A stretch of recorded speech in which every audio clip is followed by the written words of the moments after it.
Uh, Good afternoon, Anil sir. The YouTube streaming is working perfectly. I just checked. Thank you. Okay, thank you very much.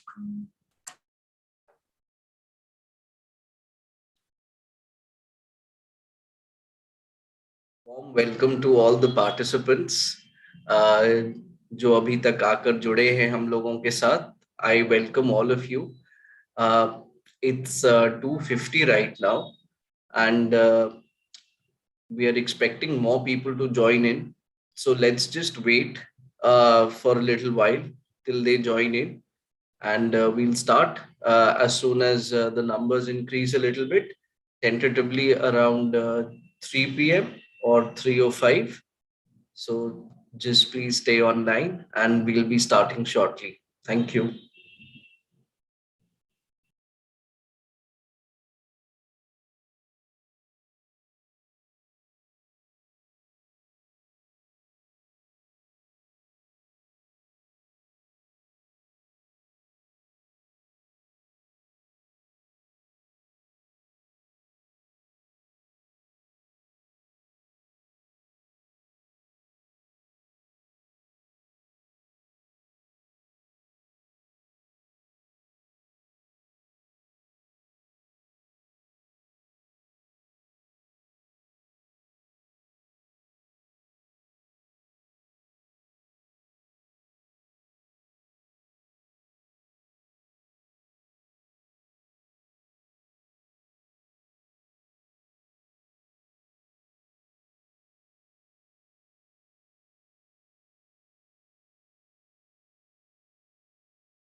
I see a good number of people have joined.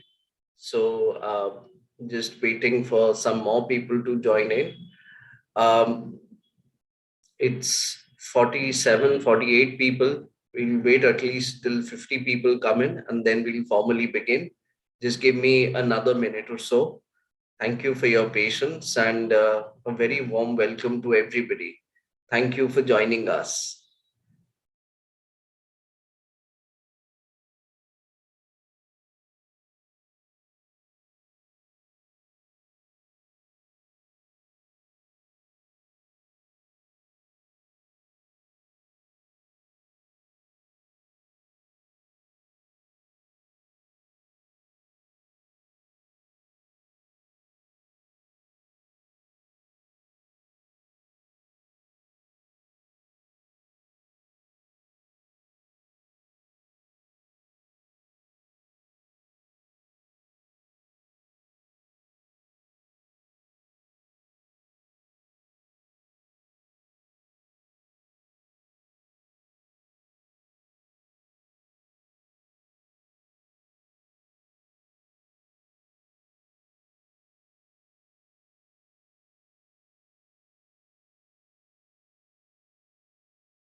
Ah, I see that now that we've crossed 50 participants, I think it is a good time for us to start the day's proceedings. So I welcome all of you today on day two of this online training organized by the National Institute of Disaster Management with AIDMI, All India Disaster Mitigation Institute. Uh, on the intersectionality of women-led disaster preparedness and resilience. Before we actually begin today's sessions, I would just like to give you a recap of day one of what all happened on day one, so that we can move on to day two with a little bit of background. So the yesterday's session was basically started by Dr. Surya Prakash from NIDM. He gave the inaugural address and he very rightly pointed out to two or three very important points. The first one was that how do you actually ensure that women or women's participation in disaster risk reduction activities can increase.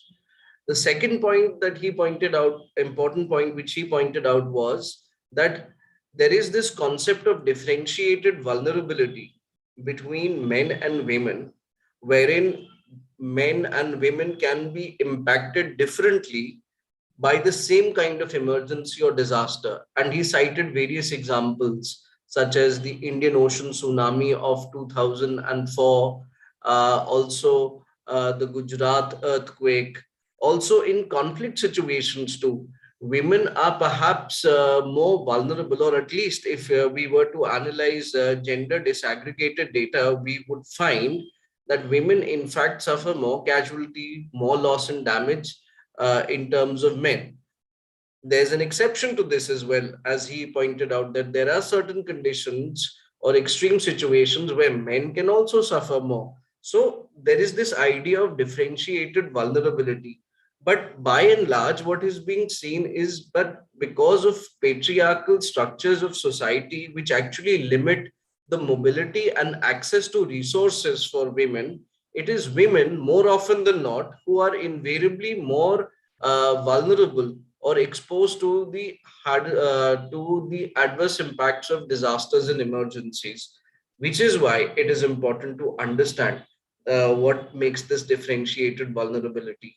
So from this idea of differentiated vulnerability, we come to the idea of intersectionality or interconnectedness, wherein a woman may be vulnerable to a particular kind of a disaster, but does that mean that all women are equally vulnerable to that disaster?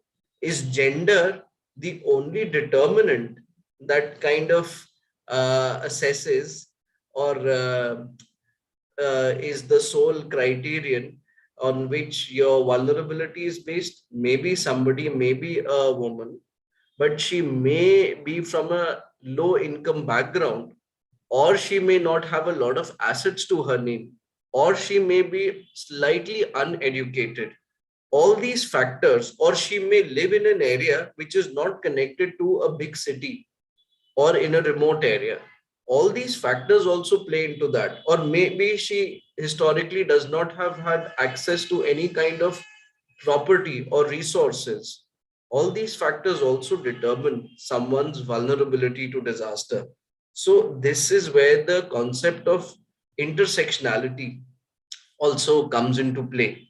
So, this training is basically based on the idea of promoting this intersectional approach to disaster risk resilience, particularly in terms of women and gender outcomes. So, this is where Surya sir stopped his inaugural address and invited the esteemed panelists, Dr. Poonam Yadav and Dr. Shweta Sinha. The first session of the day was yesterday, was taken by uh, Dr. Poonam Yadav from the University College London. And she basically spoke about, like, I found her session to be very interesting, wherein first she discussed everyone's understanding of what is gender, right? And we had a very fruitful conversation wherein we tried to understand what are the different aspects of gender. She did that exercise where she mapped everyone's perceptions on gender. Somebody said that, oh, it's a differentiation between men and women. Somebody said it was biological. Somebody said it was a social construct. Someone said that it is a division of labor. And then later she went on to explain that gender is relational, right? That it is the role that you have to play in a particular context. And she gave her own example very well, that she being a person who was born in Nepal in a village, but chose to go to the UK to study. So her gender relation is actually very context based, that if she is in the UK, then she will behave as a woman differently. And when she is back in her village, she might behave a little differently. So it is these expectations that kind of determine your gender roles which have been assigned to you. Similarly, when she discussed about intersectionality, again, she kind of brought these approaches to the forefront, and she discussed how someone's race, not only gender, but race, income, education levels, position in society, if it is a hierarchical society, and access to wealth, or for that matter, access to social mobility, also determine your vulnerability to disaster risks, or how you kind of respond to any kind of disaster risks. And finally, she mentioned the importance of taking intersectional approaches to disaster risk reduction if we are trying to improve DRR outcomes for women by stating that there is an important aspect which is often forgotten, that no standard approach can work for an entire community because everybody has different levels of vulnerability and capacity. So we have to take intersectional approaches when it comes to disaster risk reduction, especially for reducing risks and increasing resilience for women. So this was the first session. The second session of yesterday was taken by Dr. Shweta Sinha, who actually spoke about women, COVID-19, and food insecurity. And she showed in her presentation how the extended lockdown for COVID-19 actually resulted in negative, and if not negative, then adverse uh, food security and nutritional outcomes for women. And she showed it in a very interesting way, wherein she showed that due to the extended lockdowns and a breakdown of transportation services in a country like India, where there aren't any, where there are few refrigeration and cold storage facilities, a lot of the produce produced by farmers and women farmers actually got wasted and could not arrive in the market on time. So, which is why it was kind of a double whammy for women, that not only did they lose out on the income that they would have earned by the sale of that produce, but at the same time, if they do not have money, they also do not have the ability to buy food properly for them. Plus, there is the additional burden of women being the sole caregivers during COVID. So that kind of hampered their ability to go out of the house and earn for themselves. Plus, she also highlighted how instances of gender based violence were on the rise during the COVID-19 lockdown, when there was mass unemployment in the rural areas. Where men folk would sit at home for extended periods of time and would get frustrated and would probably vent out their frustration on their spouses or other women of the household. So that was the gist of her presentation. And she also kind of gave some normative solutions to how we can overcome this by making women an essential part of the planning process whenever we are planning for food security. And this is again something which is related to the Sustainable Development Goal 2, SDG 2, a world free from hunger, where there is zero hunger. So I found that session to be also very fascinating, and as did everybody else. So this was a slight recap from yesterday's session that we had, and building on yesterday's section on intersectionality, wherein we have touched upon gender, the idea of intersectionality, women and food security. Today's sessions are also going to be very interesting in that sense, because not only are we inviting people to talk about various aspects of risk, be it disaster or climate risk or the risk of a public health emergency like the COVID-19 pandemic, but we are also trying to understand the connections between these various kinds of vulnerability and how do they actually play out at the ground level. Perhaps this is why the Honorable Prime Minister of the country has also mentioned it in his 10-point agenda, saying that it is very important for women to be a part of the risk reduction and recovery process, in fact, being central to it. This also is echoed, the same sentiment is also echoed in India's National Disaster Management Plan. And India's National Disaster Management Plan is actually totally aligned with the Sendai framework for disaster risk reduction. So when we bring all of these frameworks and policies together, we see that at the top level, there is a lot of scope. There is a lot of scope for coherence and alignment to bring in intersectional approaches when it comes to disaster risk reduction, particularly whenever we are speaking about risk reduction for women. Also, one of the things that was rightly pointed out yesterday was that not only are women slightly more resilient, but it is often observed uh, that women's role in reducing risk is often ignored. Like, I can just give you an example from the COVID times where so many of Anganwadi workers, ASHA workers, and ANMs proved to be the frontline warriors who actually took the message of hand wash, hygiene, COVID appropriate behavior, and then later when the vaccines came, then the vaccines also to the most remotest parts of the country without actually fearing for their own safety or security during the pandemic. And it is that leadership that we have to keep in mind, that women also play a very important leadership role when it comes to reducing risks. So it is with these thoughts that I would like to formally start today's session. Today, we are very honored to have with us Professor Mehbooba Nasreen. She is the Vice Chancellor of Bangladesh Open University and also the Regional Head of GRRIPP, the Gender Resilience and Risk Intersectionality Policy in South Asia. We are also joined today by Ms. Mansi Shah. She is from Seva, and Seva is the biggest or the largest self-employed women's association in the entire world. And they have done some groundbreaking work in terms of promoting women's livelihoods in the face of climate change and disaster risk.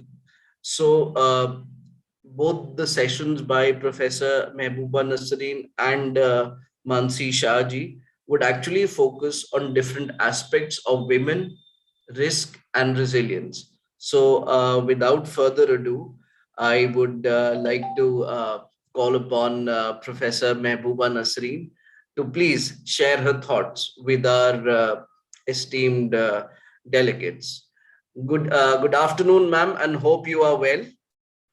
Yes, good afternoon, and thank you very much for inviting me.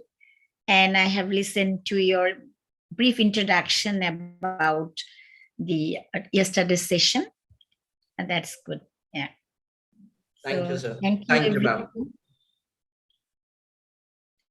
So thank you, all of you who have joined today, and the organizers, National NIDM and AIDMI.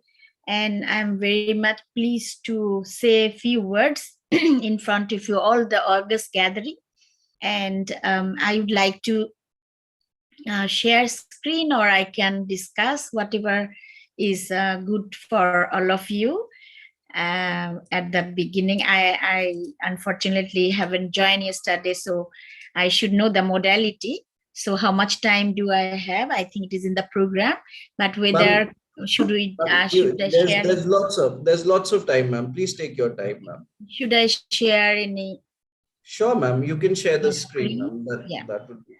So thank you very much. First of all, I know there are different categories of people from different segments, from academia, then different or development organizations, and from home and abroad. I can see the August gathering here. It's around 94 now. So I'm very pleased to share, and I would like to make it more participatory, but you know that online training always not that much participatory. Maybe you have to I'm talking. So there is a title, and you know that that how I was given the space. The title you already know, that I'm sharing the screen here for your kind observation. And we can also, in fact, anytime you can interrupt me, and I would like to then stop, and anytime you could ask a question. And as I heard from Mr. Gupta that yesterday Poonam and other speakers, they already have given you some ideas about the concepts that I am using here. You can see from the title that is assigned to me by the organizers, that gender DRR and the pandemic, the intersectionality of risk. So I'd like to give a bit of introduction and also the thanks to the team. Like, there is a project. That project is UCRI funded and UK government funded, and all of us are part of it. All of us, I'm meaning that because this is organized by India, and the whole South Asia region is also a part of that project.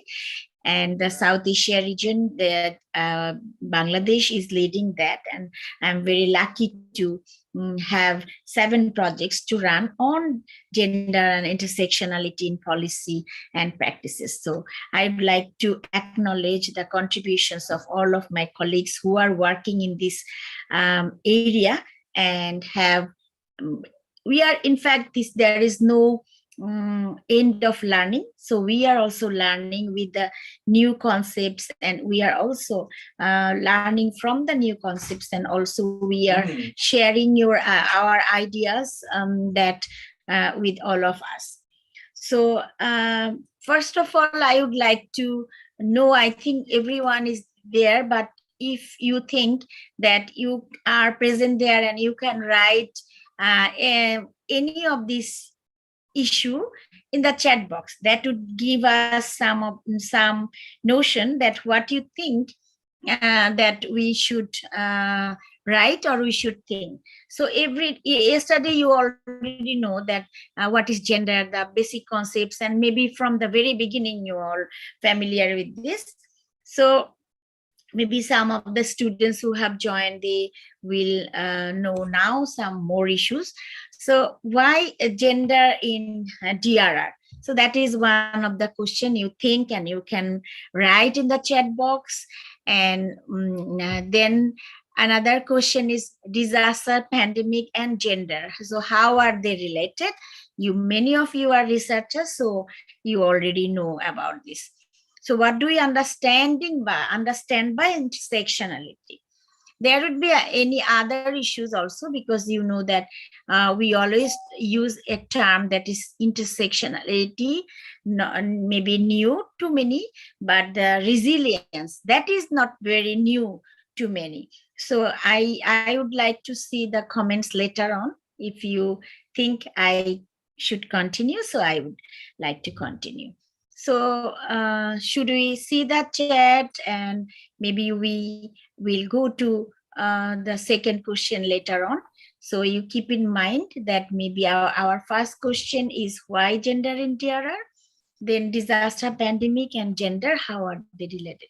So these 3 questions you can keep it in mind, and for like as an ice break, I would like to discuss about the topic a bit. So all of us, not only within South Asia, but in other parts of the world, also talking about or facing different kind of disasters. But in the South Asia, specifically in Bangladesh, because Bangladesh is located in the lower stream of within South Asia. Our neighboring countries are in the upstream, and we are in the lower stream. So that's why, due to geographical location, and you know that the global climate change and many other human activities are also contributing to disasters. So that's why we are thinking, or we are facing the challenges of disasters frequently. And because within South Asia the disasters are very frequent, we have also learned some lessons. And the preparedness activities, if you say about the disaster risk reduction, that is also a paradigm shift. But we used to think that disasters are not disasters are natural. it's not so, and also it's due to the geographical location. But by this time, we all know that it's not only natural settings only, there are many other human activities. So that's why people have to live, because we know that disasters will occur because climate change is a growing concern.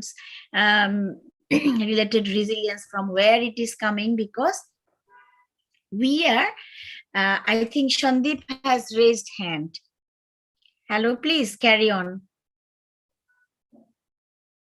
Yes, Sandeep ji, if you have a question, Yes, then please. please, you can go ahead and ask, ma'am. Yes, sure. Is it? Or ma'am, I think it may have been a mistake, ma'am. I think you should go Yeah. ahead with the presentation, and in the Then, later period, we can like have questions. sure. So that's why we are saying that that why we are thinking from risk reduction to resilience. Earlier, we used to think about only coping, like mere coping with disasters. Then we thought about that adaptation. We use that term. Then we go to disaster risk reduction. Now we talk much about resilience. So if we ask question that who are the most resilient, that is also we have to think. But all the disaster related notions have changed when the COVID-19 is giving different lessons to humankind. The preparation need to be think differently from this perspective. Even during a disaster, within a pandemic, we have seen there are so many different kind of preparedness that we are becoming used to. And some people asked about that whether pandemic is a disaster or not, and there are articles, I think you can see in the AIGMI website, that how we have proved that pandemic is also a disaster because all the features are present. And always we see that disaster risk reduction and not gender neutral. That's why we talk about gender. And another issue is that what in the 30 years back we identified that still we see women as from vulnerable perspective rather than resilient perspective. So this is the little bit of introduction and why we need to link gender with the disaster risk reduction efforts. If you think I can skip, because yesterday you have learned a lot.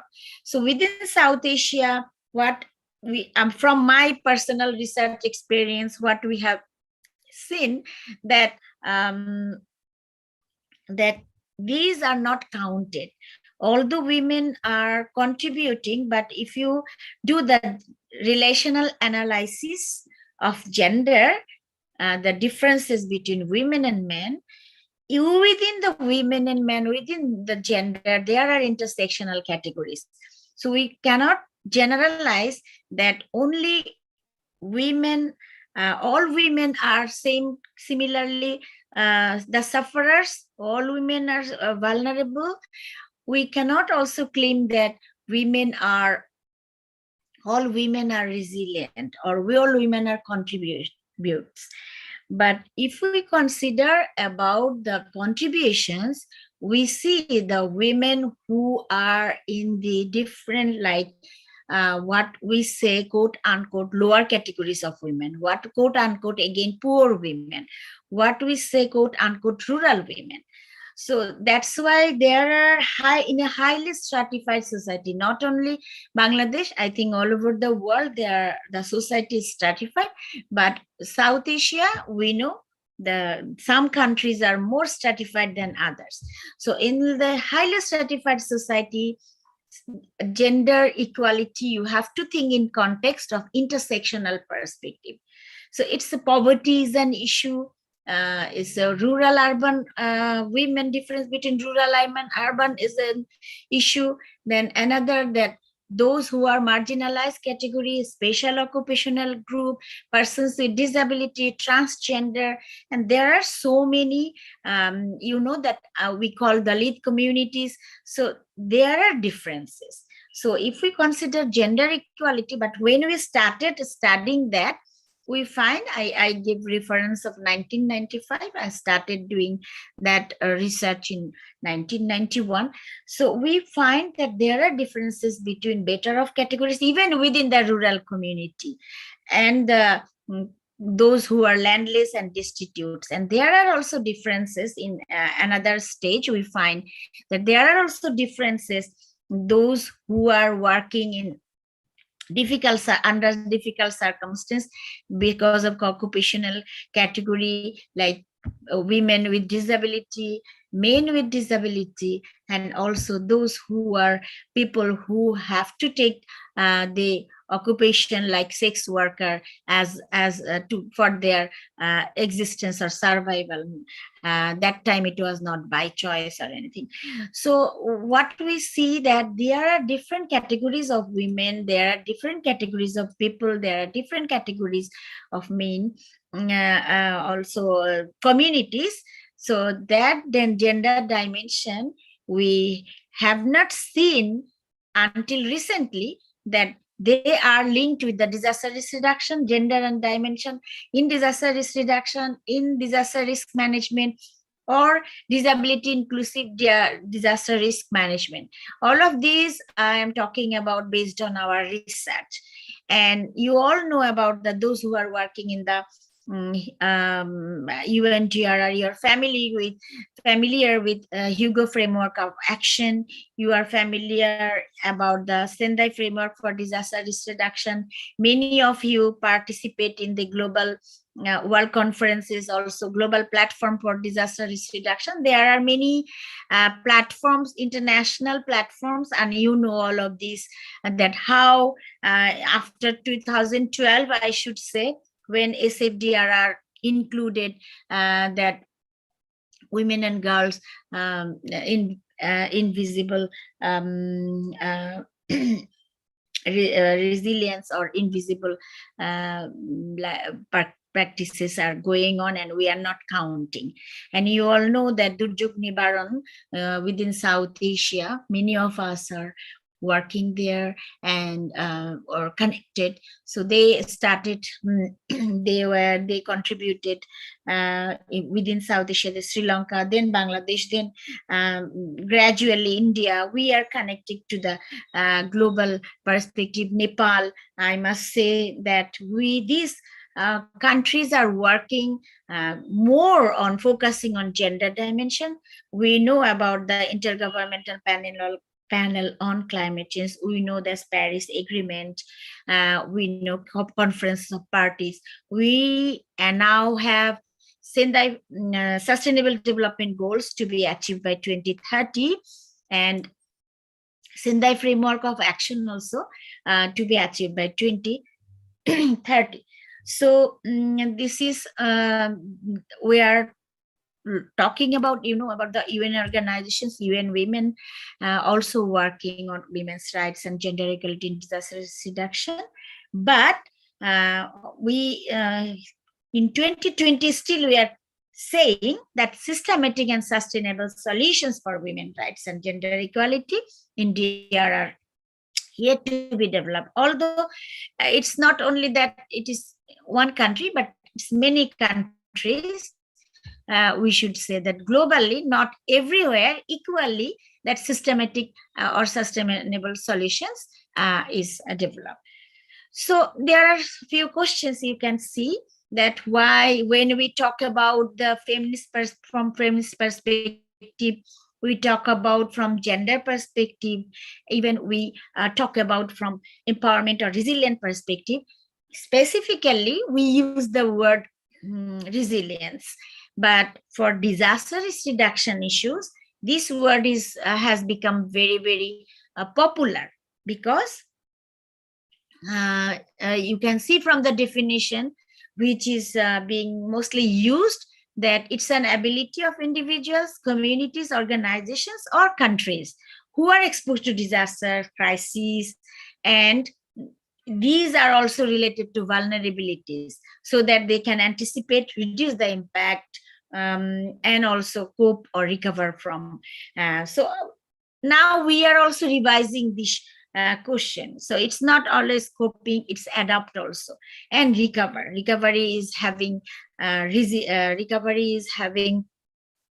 reconstruction or rehabilitation.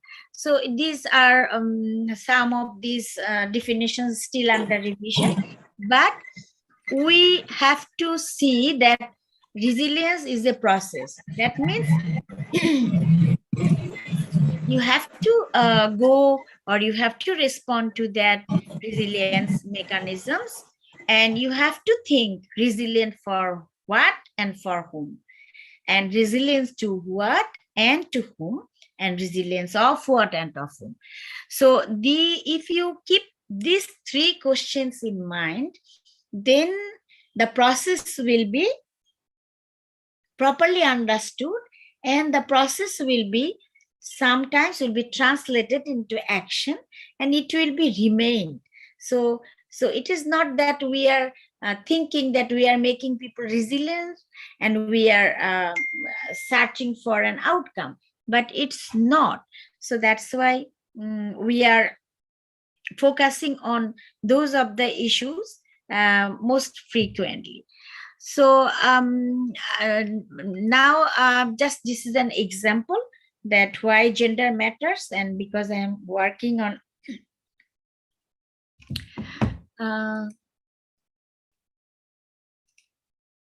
sorry, I'm just giving slideshow option now. So that was small for some of you.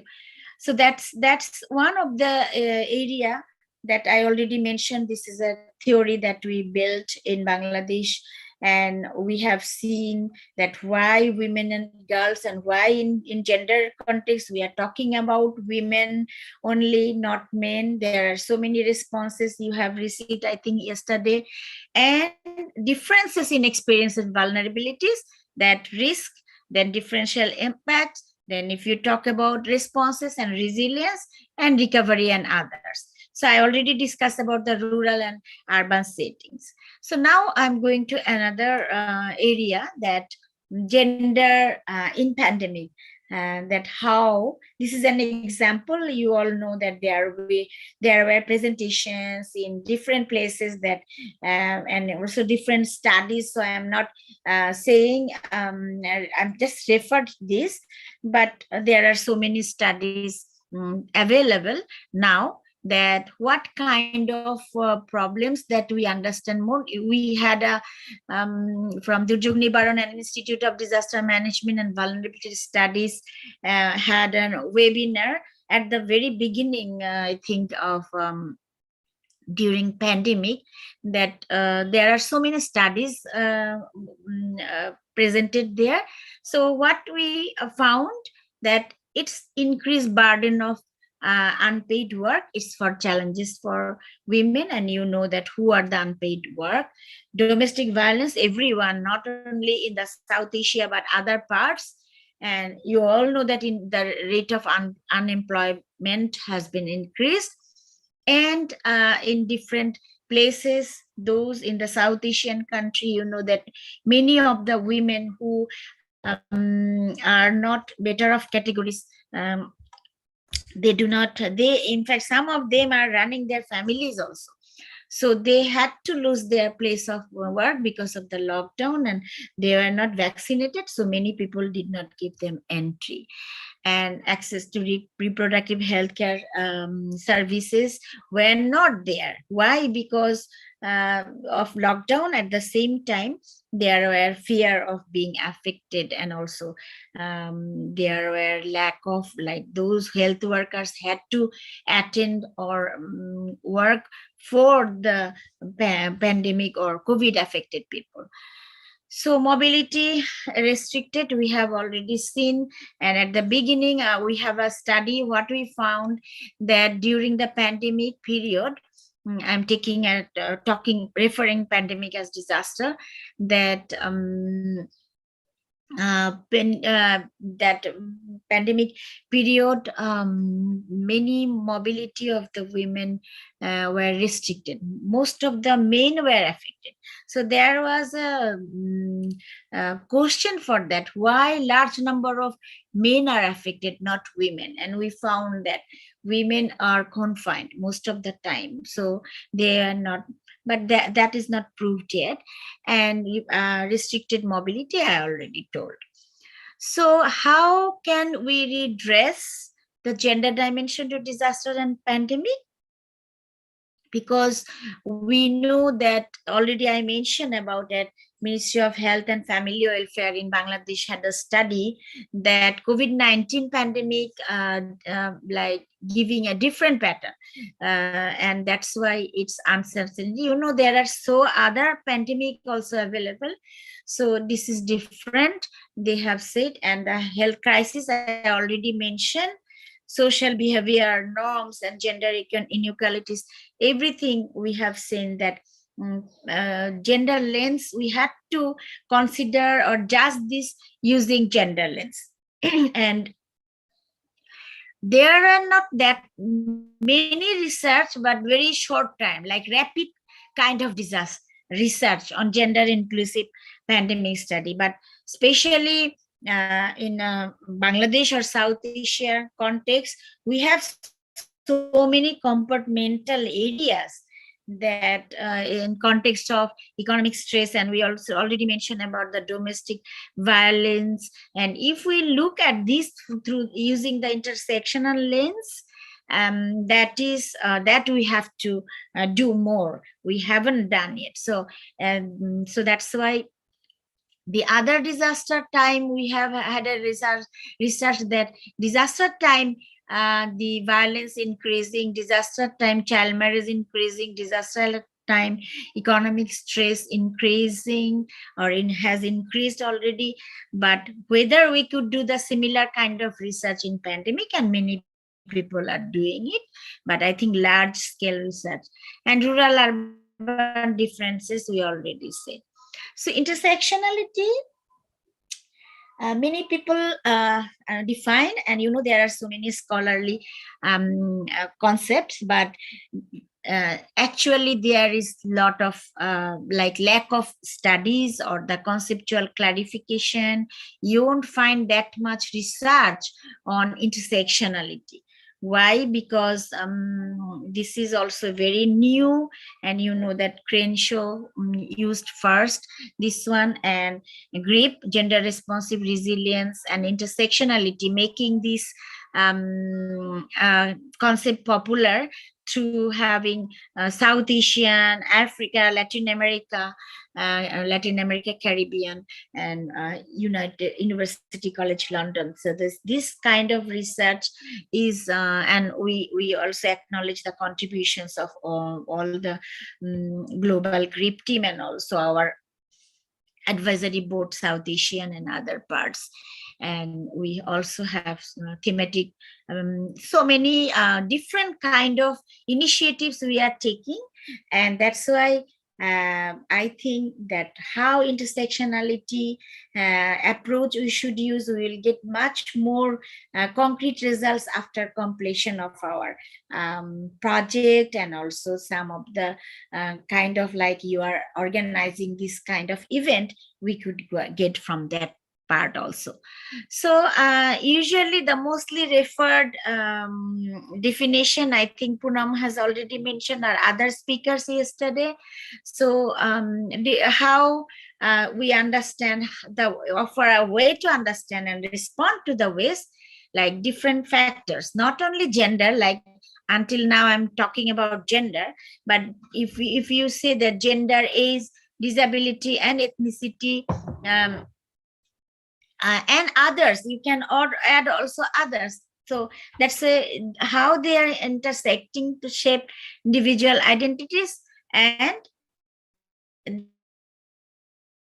needs, interests, capacities and experiences. If we I'm giving some references also. So if you would like to understand intersectional concept, like once we had the third wave feminism, And that was also new from other kind of feminism. From quantitative research methodology, and why women in the, like, from social science perspective, the feminist concept start with why and what about women. First of all, what about women? Why they are not present? If they are present, how are they present? Similarly, in intersectional perspective, in different categories, that why are they not present? Why you are talking about only women and men? Why not different age categories? How they are facing the challenges of disasters or pandemic? How they are responding to disaster risk reduction? Then persons with disability, people in the indigenous or ethnic communities. So there are different categories of people that we need to understand differently. And their needs are different, their interests are different, their capacities are different, their resilience mechanisms are different, and that means they are experiencing disasters differently. So that's, if we would like to devise any policy and programs in an inclusive manner, because SDG or Sustainable Development Goals, we know that saying that leaving no one behind. Our SFDR are saying build back better and understanding the risk. First pillar is understand. So whether we understand the risk in context of this differential category or not, that is important. So then there are approaches. You know that intersectionality is extensively documented. And although it is mostly contributions by feminist thinker and also some critical thinkers. So these are from the literatures that we available to us. So it is, if you look at the qualitative research methodology, that is also open-ended, not close-ended like quantitative research methodology. So it is the researcher, or it is the person, it is those who are working, they have to understand this, how their experiences are different. You have to say that discrimination, how they face the discrimination separately. That is, so these kind of, if you use the word, always feminist and other categories, we use the word oppression. It's Marxist Marxist concept. Not all the people are using oppression. Discrimination is mostly used. So intersectional thought is Collins, according to Collins, this nature of operation. And I think many of our GRIP South Asian projects are looking at this from theoretical perspective. And I already mentioned that Professor Kimberly Crenshaw used the term first, and then it is going on. And we have discussed about the ethnicity, caste, aging, disability. And also there are mention of mental health, the sexuality, class, religion, indigeneity, membership of certain groups, etc. So we are carrying all these concepts from the thinkers. So just an example I'm giving, like we are building disaster risk reduction, disaster resilient housing. Okay, so this is one of the, like February I visited, almost 1 year, to look at the disability inclusive based on the Dhaka Declaration on Disability Inclusive Disaster Risk Management. Then if we see this kind of house, then we have to think again that whether a person with disability could can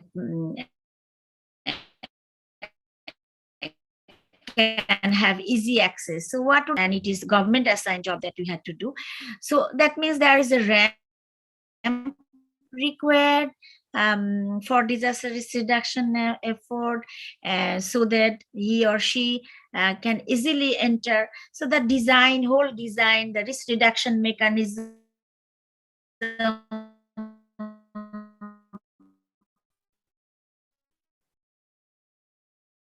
you have to see from intersectional perspective how they are facing this. To say that COVID-19, there was a rapid gender assessment in the human done by human working group. I know there are other organizations. The international conference also, I have presented a paper on the impact of COVID-19. So that's why these kind of recommendations we are bringing from our studies. And I think all of these, if we talk about different categories of people, that means we have to understand the gender relations according different groups and categories. And also we have to understand those community through the lens of pandemic and also gender. And specifically gender friendly or gender inclusive intersectional policy and programs, if we would like to address. And we are saying that we have to live with pandemic. And during a pandemic, we had a study. There was a new lessons learned from that pandemic. Within a pandemic, maybe there may be a flood, landslide, there may be drought will be continuing, there river erosion will be happening, the cyclone would be happening. So, but pandemic is there. So that's why the intersectionality is not an isolated. It should be. So these are the references, and I must PowerPoint. I think the draft one. So some of the responses I can see, and that would be a good to see. Look at if Kitish Gupta later on send me, or he can read. So if there is a question only, then I'm ready to listen. And thanks for patience here. Thank you so much, ma'am. Thank you so much for that wonderful session. I mean, as you rightly pointed out, that vulnerability is actually coming to people in layers. So one way of understanding intersectionality is understanding how many layers of vulnerability do you actually wear. Are you a person with a physical disability? That is one layer. Are you a person who is from a poor background? Then that is another layer. And then are you a woman? Then that is another layer. So that is why I started by saying that we should always focus on the concept of differentiated vulnerability. And I also really admired the fact that you actually made the training so engaging and asked people those two questions. So many people kind of asked me to repose those questions in the chat box. I will just quickly kind of read some of the responses that we got to the two questions that you posed. So for everybody's reference, Mehbooba ma'am had asked, why focus on gender in DRR, and what is the connection between gender, pandemic, and risk reduction? So to that, Ms. Raisa Imran, she writes for question number 1, we cannot think of resilience as leaving anyone behind. So interventions or measures should incorporate people who are lagging behind by enhancing their capacities so that we can develop inclusive DRR measures. So that is why that is her answer to why gender and DRR, why DRR should focus on gender. Then to the second question, the connection between gender, the pandemic, and DRR, she says, the connection amid gender, pandemic, and DRR is quite vital, as the extremely vulnerable groups of any community faces the adverse impact of any disaster, pandemic in terms of basic needs, healthcare services, and other lifeline services, livelihoods, which we need to find out how we can introduce inclusive humanitarian interventions to bring resilience. I think she kind of made some very pertinent points. What do you think, ma'am? Thank you. Raisa and me work together in GRIP.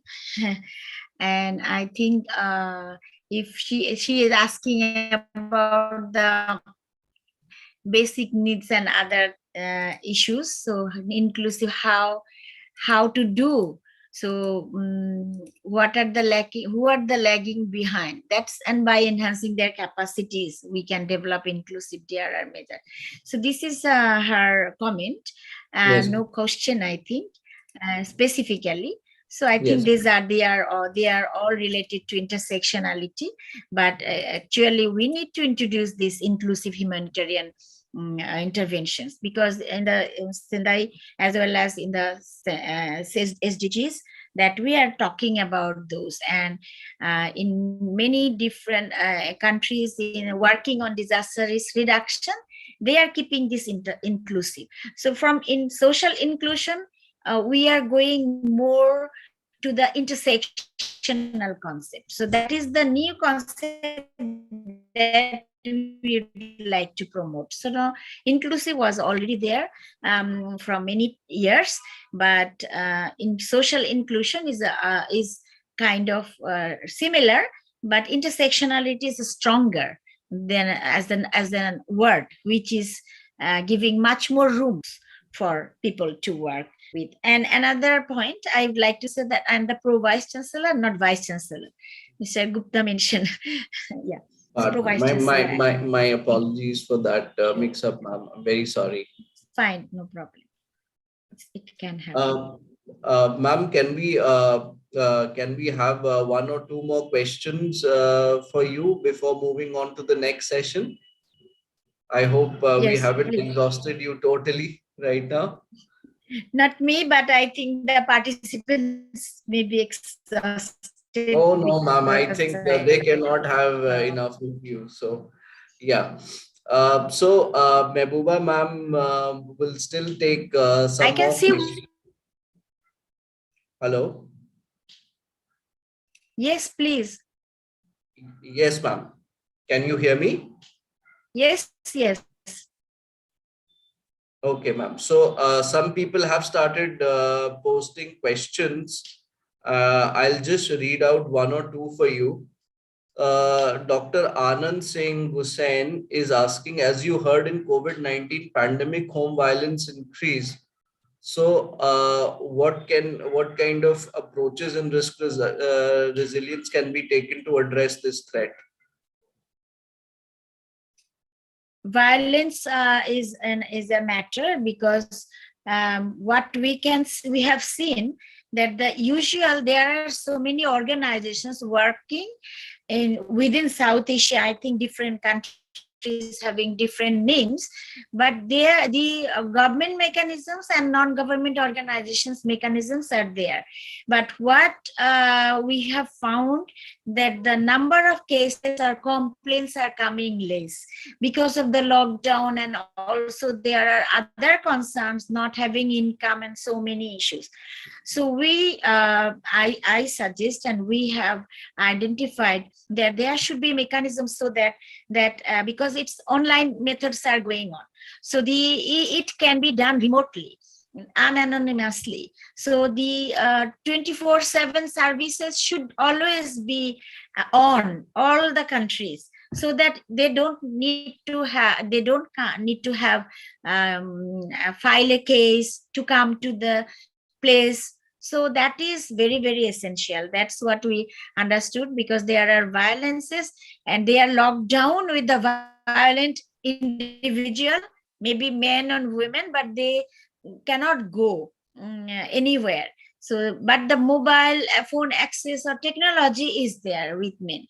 So there should be a continuous process to and identify, because you know that where the violence could be occurred, there are so many devices. So I think this kind of during pandemic type this online mechanism should be make much more stronger than we had before. Thank you, ma'am. That perfectly answers the question. Thank you so much.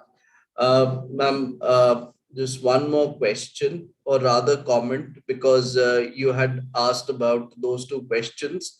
So I'm reading one more comment by Miss Farheen Hussain, who's to the first question, why gender and DRR, why we should focus on gender in DRR. She says, men and women have different roles, responsibilities, and access to resources during disaster. That is why, if inclusive policies are not taken into consideration, I believe that risk reduction policies will not be efficient and they won't address that differentiated vulnerability. So I also think that what she's saying is right, and that is the basis of differentiated vulnerability. So that is her comment. If somebody else has a question for Mehbooba ji, then please go ahead, ask her a question, or we can take questions at a later stage too, after we finish with the Mansi ji's session. Anyone? Like last 2 minutes to ask questions. Okay, if nobody else is asking a question, I will ask Mehbooba ji a question. Ma'am, I was very interested when you touched upon the topic of this intersectional approach, kind of being a qualitative approach which brings together so many open-ended things together, be it the issue of women's vulnerability, race relations, also a Marxist view of access to resources.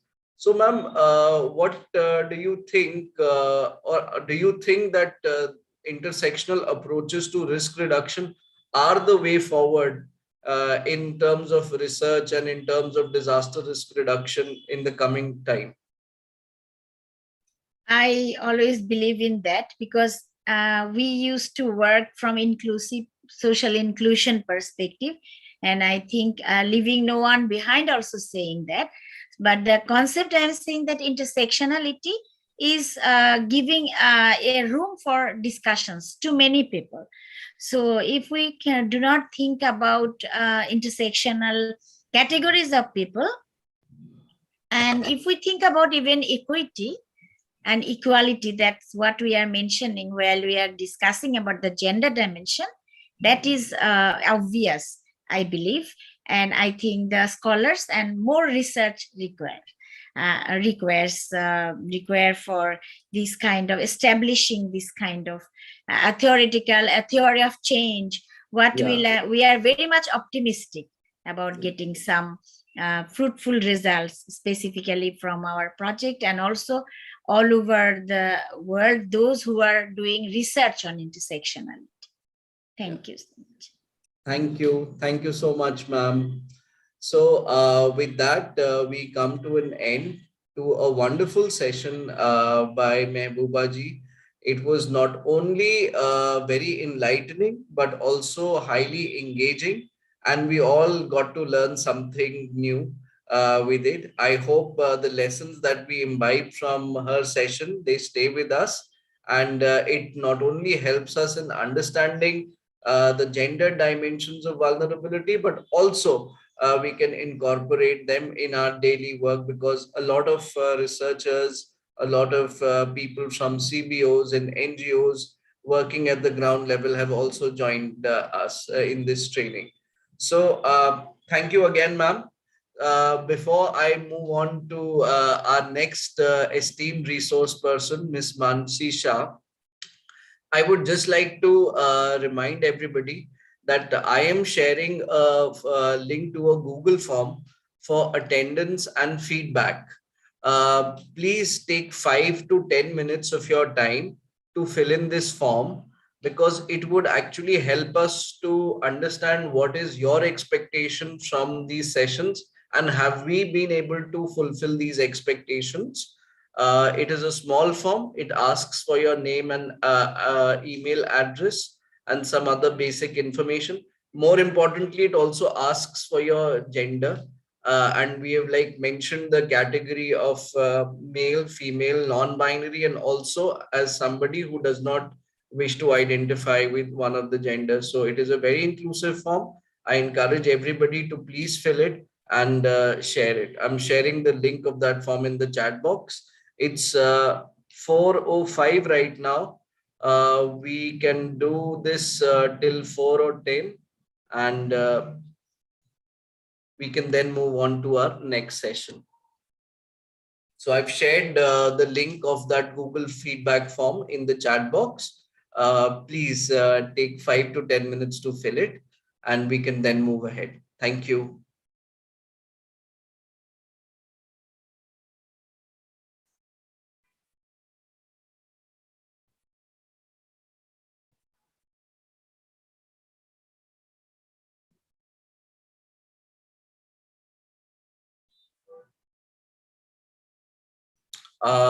Can anybody tell me that if the form is working properly? Nobody has any problems in accessing the form, I hope. It's working. Okay, thank you.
Thank you, Sejal ji. Thank you, Yashashri ji.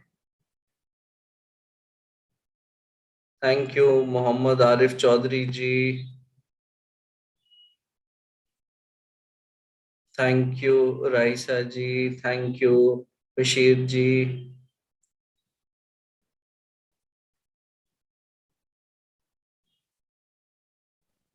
This form actually, thank you, Mansi ma'am. This actually helps us in kind of getting your email and contact information correctly. Not only helps out in uh, the certificates that will be issued to you, but also to add you to a list of people who might be interested in such trainings when we organize them in future, so that we might be able to reach out to you through email or through phone in case we organize another training on these lines that you might be interested in, because we keep on doing so, which is why I hope that everybody will take these 5-10 minutes to fill this form. Thank you. Thank you, Muhammad Usama ji. Thank you, Yumar Khair Fatima ji. Thank you, Suchit ji.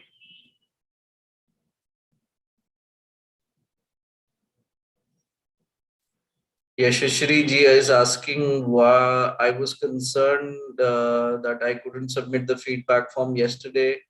That's not a problem if you fill it today also. That is okay. It just gives us an idea of your contact information so that we may be able to contact you for another training sometime soon. Thank you. Thank you, Kriti ji, Shaini ji, Sarita ji, Mohammad Habib ji.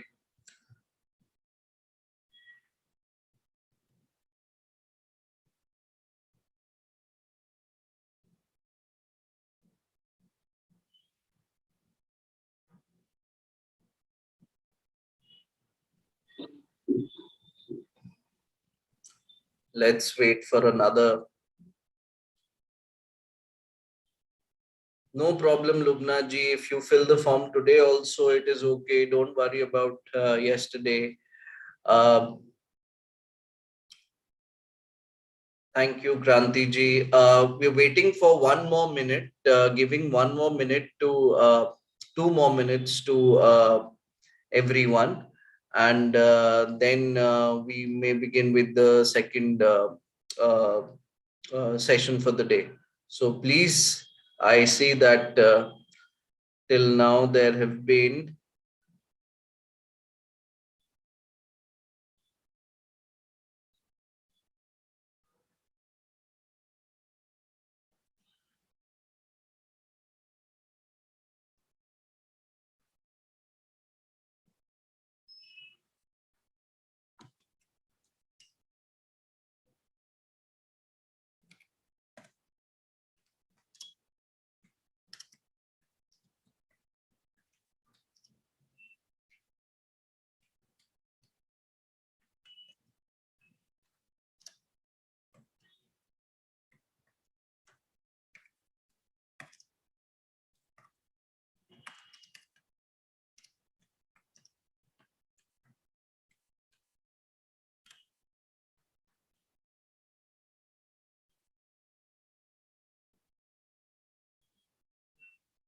thank you.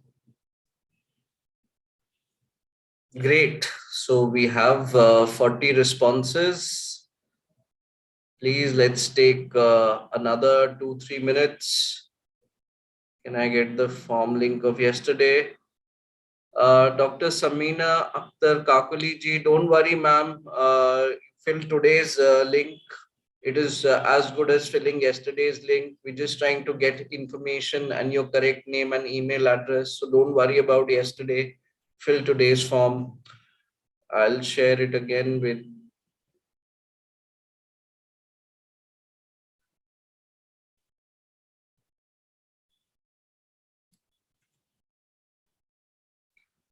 I'm sharing the link again for your reference. Thank you, Fareen ji.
Thank you, Mehbooba ji. Mehbooba ma'am is leaving us now because she has another engagement. But I thank you, ma'am, from the bottom of my heart.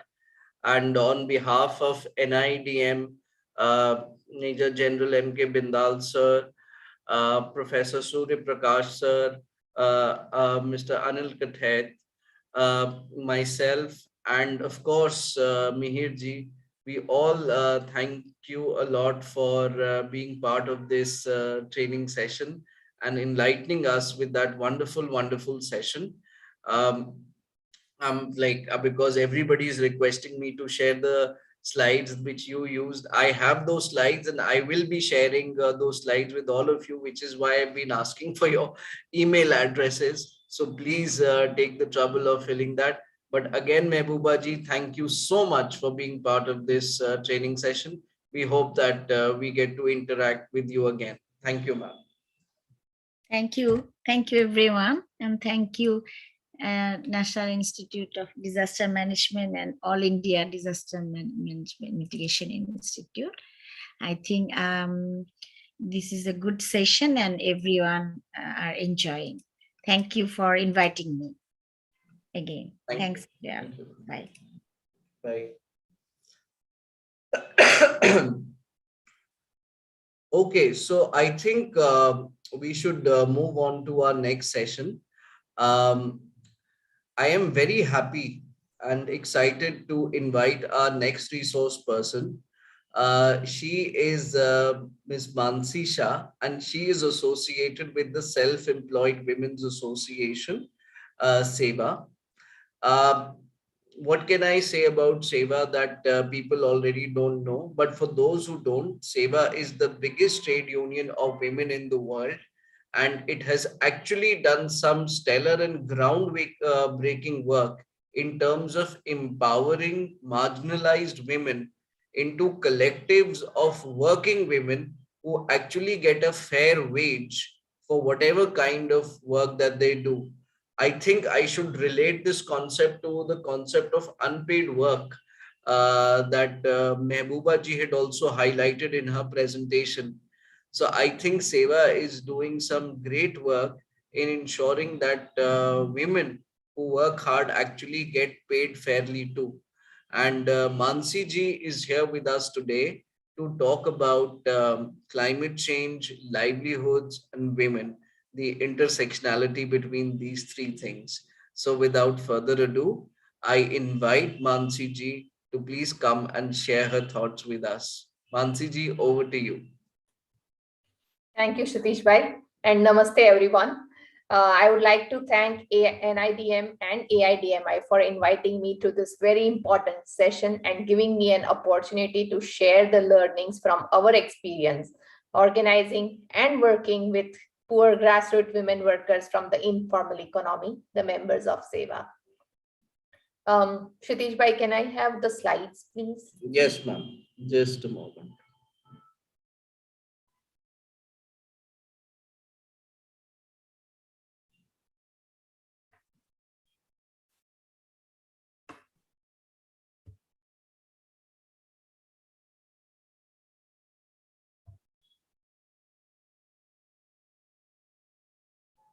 Is it visible, ma'am? Yes, it is. Just tell me to move ahead whenever you Sure, you can go ahead to the next slide, please. Thank you. Yes, ma'am. So today I'm going to speak on a very important topic, women, livelihoods, and climate change. These three are very important and major areas of discussion in itself, and world over, they are discussed individually. But for a large group of women that I am representing today, these are deeply intertwined, they are inseparable. Also, for a large portion of these women, currently, climate change is deeply affecting their lives and their livelihoods. It is pushing them into the dungeons of vulnerability and precariousness.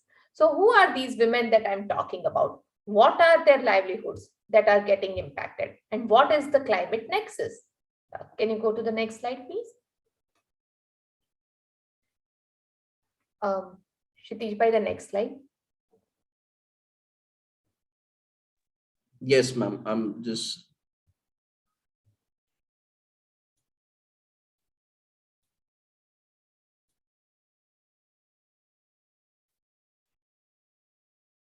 Ma'am, did it change? Yes, it did now. Okay, thank you. So the women I'm talking about are the poor women workers from the informal economy who contribute over 62% in the GDP of our nation. And yet they hardly have any voice, visibility, or validity as a worker. She could be the farmer growing your vegetables, the milk woman milking the cattle to deliver milk at your home, the maid in your home, the street vendor in your society, or the waste collector in your street. The reality of these workers is that they are the poorest of the poor. Their tools are old and worn out, and they hardly have any information about or access to direct market. Additionally, due to surplus of labor and limited employment opportunities, these women workers constantly face the challenges such as severe competition, changing market trends, economic policies, and these are further compounded by climate change and pandemics like the current. The issues and challenges further get compounded by disadvantages of being a women worker, like restricted mobility, lack of agency, and no control over reproductive roles. The work of these workers is not accounted for, positioning them outside the purview of the labor legislation or the social protection. Next slide, please.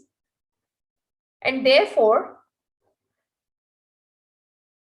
to bring voice, visibility, and validity to the work of these women, Self-Employed Women's Association, SEWA, a member-based organization, a national trade union of over 2.1 million poor self-employed women workers from the informal economy across 18 states and 135 different trades in India, has been organizing women workers for almost 5 decades for full employment, that is employment that provides work, income, and food security, and self-reliance, which is economic self-reliance as well as in decision-making capability. Next slide, please. And to achieve these goals, SEWA follows an integrated approach of organizing, capacity building, capital formation, social security, and policy influencing. On ground, this is implemented through a need-based and demand-driven and area-specific campaign-based approach. These campaigns, some of the examples of the campaigns that SEWA has been running are the agricultural campaign, the forestry campaign, the water campaign, the energy campaign, the decent home campaign, and many more. These campaigns, they not only address the issues and challenges in the trades of the members, but they adopt a holistic view to address the integrated nexus of issues in a woman's life. Let me give you an example. Next slide, please. Let me tell you this life story of a 43-year-old Bhavna Ben, a small and marginal farmer from Arwali district of Gujarat. Bhavna Ben's family has a small piece of land which is rain-fed. Dewdrops in winter and water purchased from the neighboring farmers are their only sources of water. However, in the recent decade, the winters are getting warmer. The dews or the oas has become scantier, even entirely stopped over the last few years. With less or no dew falling, they are forced to purchase more water from the neighboring large farmers to irrigate their lands more frequently. However, over the past 2 years, due to the less rainfall, the water table is depleting, and hence the neighboring farmers have increased the cost of water and reduced the supply.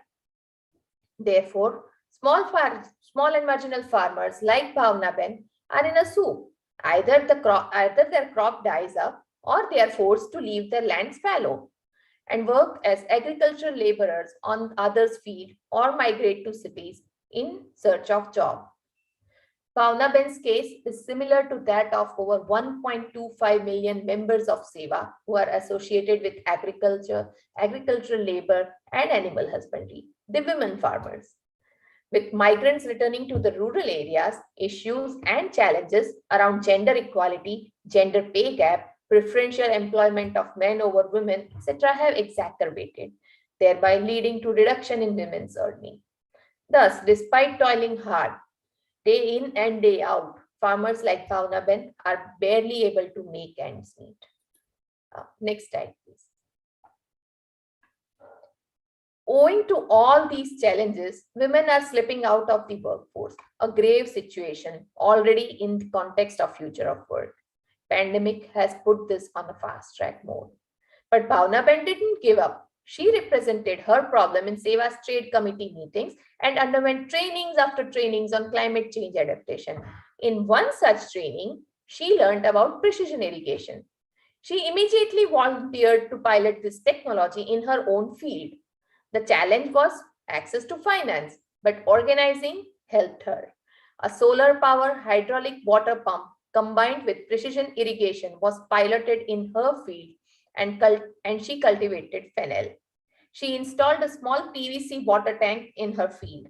As usual, Bhavna Ben now purchases water from the neighboring farmers, but instead of flood irrigating her field, the water is stored in the tank and then it is using the solar pump and the drip irrigation system. She uses it to drip irrigate her field. This has brought down the water requirement of her field by 80%. reducing her cost of purchasing water drastically. Since the field is no longer flood irrigated, there is very less weed growth, and hence they are able to save time, energy, and money in weeding. Previously, they used to apply fertilizer by sprinkling randomly in the field, but now they dissolve the fertilizer to be applied to the plants in the water tank and applied through drip irrigation directly at the base of the plant. So their fertilizer's expense is also reduced by 50%. And most importantly, their fennel crop, as you can see in the picture here, is twice as healthier, taller, and bountiful as compared to the neighboring farmers who are still using traditional flood irrigation method. Success of Bhavna-Ben is a strong example of how using small-scale renewable energy applications can strengthen the lives and livelihoods of rural women workers while addressing climate change mitigation. So what does it entail to transform grave agriculture situation or to a profitable and viable one for small farmers like Bhavna-Ben? What kind of business models and innovative financing solutions are required, and how do we scale it up? The answers to these questions is organizing. We have learned that organizing is the key.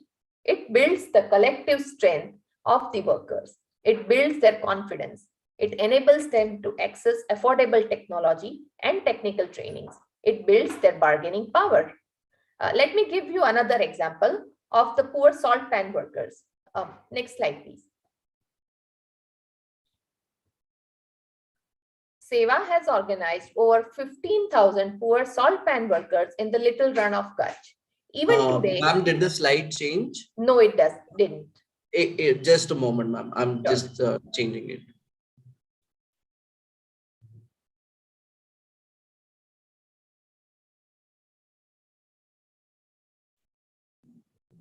Should I play the video?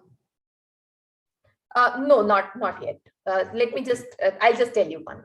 So Sure. Seva has organized over 15,000 poor salt pan workers in the little run of Kutch. Even today, in the 21st century, these poor salt pan workers live the life of bonded labor. Year on year, they migrate to the desert, living in uninhabitable climatic conditions for 8 months in makeshift tents with temperatures varying from 2 degrees Celsius to 50 degrees Celsius, and barely earning 50,000 rupees annually, on which they have to sustain their families of 6 to 8 members for the entire year. Due to lack of asset ownership and working capital, these poor salt pan workers are forced to use diesel-generated pump sets, using over 75% of their earning in diesel purchase. Let's meet Jamna-Ben, one such poor salt pan worker from the little run of Kutch. Kshitij, you can play the video, please.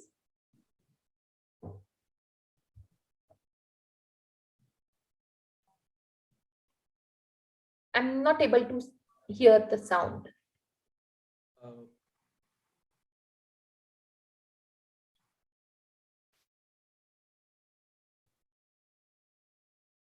Now, can you hear the sound? Yes. મારું નામ જમનાબેન છે અને હું મીઠા કામદાર છું. મીઠો અમારા બાપ દાદાનો ધંધો છે. ઈ જ અમારી આવરત અને ઈ જ અમારી રોજગારી.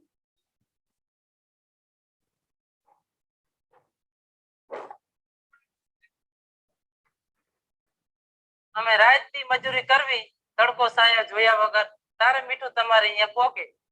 ઘણા વખત અંતર ઉઠે તો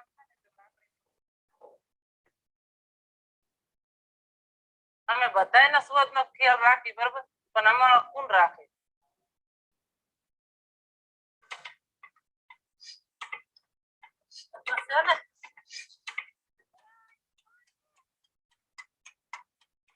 ડીઝલમાં શું હોય કે ચાલુ કરતા કરતા આપી જાય, રાતની ધમોડા કાઢે અને પતી જાય તો રણની બહાર લેવા જવું પડે. તો અમારા હારા નસીબ જે સેવાએ હાથ જાય, એને અમારી ચિંતા કરી અને એને મદદ કરી.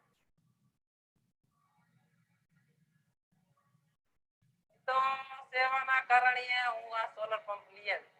આમાં તો કશું નહીં, ચાપ પાડી પાટા ભર્યા કરે. સોલર આયા ને પછી મારે મફતનો એક પાટો પાકે. અત્યારે મેં 2 સોલર અહીંયા ઉતાર્યા છે, મારે થામ કોઈ ડીઝલ નહીં, એ મફતનો પાટો પાકે, એમને 2 સોલર મેકા છે, એ ડ્રેસથી પાટો પકી જાય.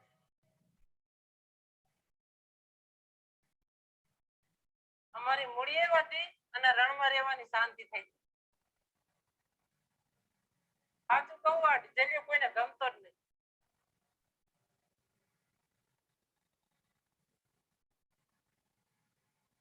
ખરેખર સાચું હોય તો મારો સોનાનો સૂરજ છે.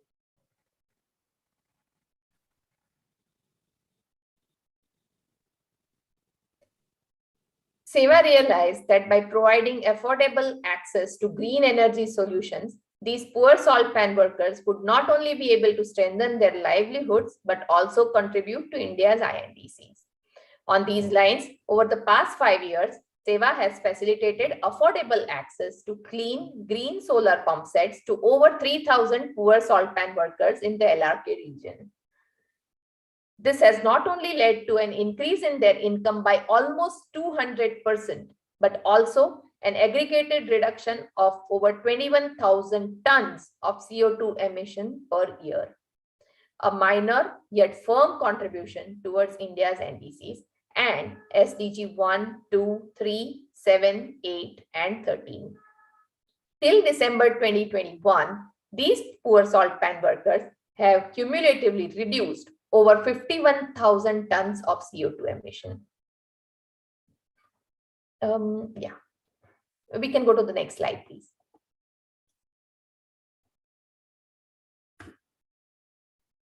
So,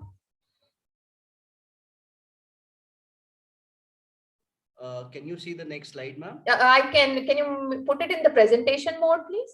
Yes, ma'am. Thank you. So the solar pump sets in Little Run of Kutch or the smart farmers like Bhavna Ben are just a few examples of Seva's various initiatives organizing women workers into their own climate smart enterprises. These climate smart enterprises apply commercial strategies to facilitate improvements in financial, social, and most importantly, environmental aspects of the members' lives and livelihoods, including long-term climate impact and energy inclusion, in addition to the financial profits. Some examples of the impacts of such women-owned climate smart enterprises of Seva are an increase in the number of households switching to clean green energy solutions, number of farmers switching to sustainable, regenerative or organic farming, increased green asset ownership, reduction in rural out-migration, and so on and so forth.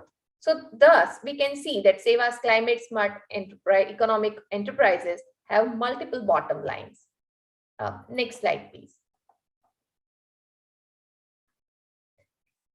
Our experience has also taught us that such climate smart entrepreneurs and their enterprises would trigger a just transition from women and their livelihoods being impacted by the climate change to women and their livelihoods controlling the climate change.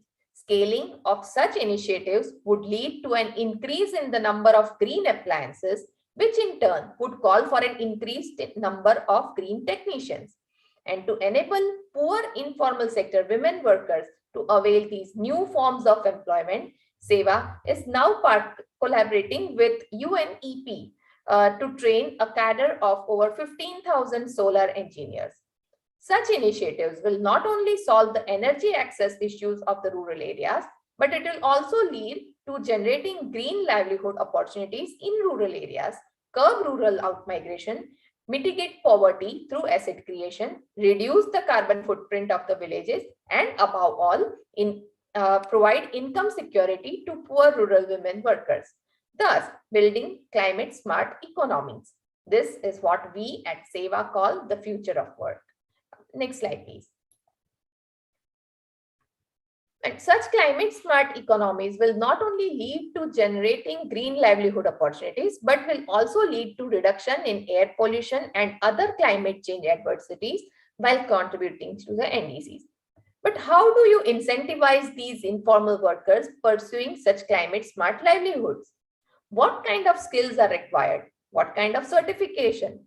To enable formation and scaling of such green enterprises, we strongly believe that there is need for green financing, a need to design a green livelihood fund whereby loans, green credits, and are disbursed for greening initiatives such as plantation, switching to green energy solutions, etc. Similarly, for the small and marginal farmers like Bhavnaben, there is a need to set up agricultural stabilization fund, a fund that would help build the resilience of small and marginal farmers against the increasingly frequent climate and market shocks and will enable them to double their incomes, thus making agriculture sustainable, profitable, and viable. The success of SEWA members' own climate smart enterprises have shown that this is one of the way to women's development, to bring socio-economic transformations in the lives and livelihoods of the poor women workers while positively impacting the climate. They play a very important role in shaping a better, dignified, and just future of work for all and encourages women workers to switch to greener energy solutions, thus significantly contributing to developing an overall green economy. Next slide, please.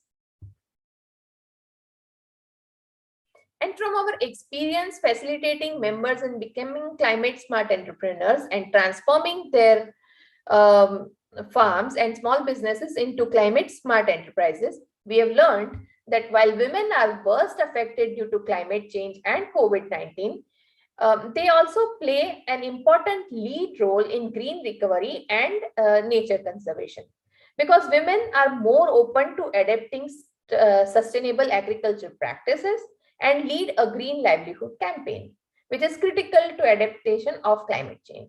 Women's leadership and women's participation makes forest conservation and climate interventions more effective and lead to a more equal sharing of benefits.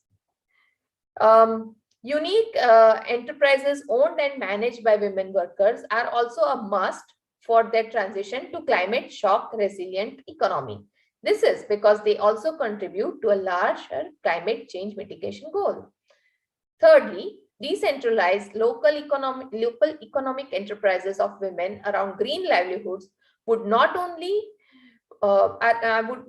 be more sustainable, but also at the need of the hour, as they enable higher agency and voice of women workers in the local decision-making processes. Our fourth learning is that social protection measures help in reducing fear and insecurity of the women and give them strength and backup support to operate in adverse climate shocks, because they provide a safety net against the climate vagaries and even the uncertainties of the pandemic. However, surveys conducted by SEWA as well as several other academic institutes during the pandemic have shown that there is a general lack of awareness about these schemes as well as its access. And therefore, there is a need to analyze what has worked better for women in the informal sector and scale it up. And lastly, what we have learned is that rural women workers need a mechanism to bounce back from climate shocks as well as calamities like the current pandemic. And therefore, there is a need for an innovative financing mechanism that provides these workers with support to recover and stabilize. A fund that provides the women workers and their tiny and micro enterprises with cash flow support, prevent debt traps, and allow women to hedge risks. We at SEWA call this the Women's Livelihood Recovery Fund. Next slide, please.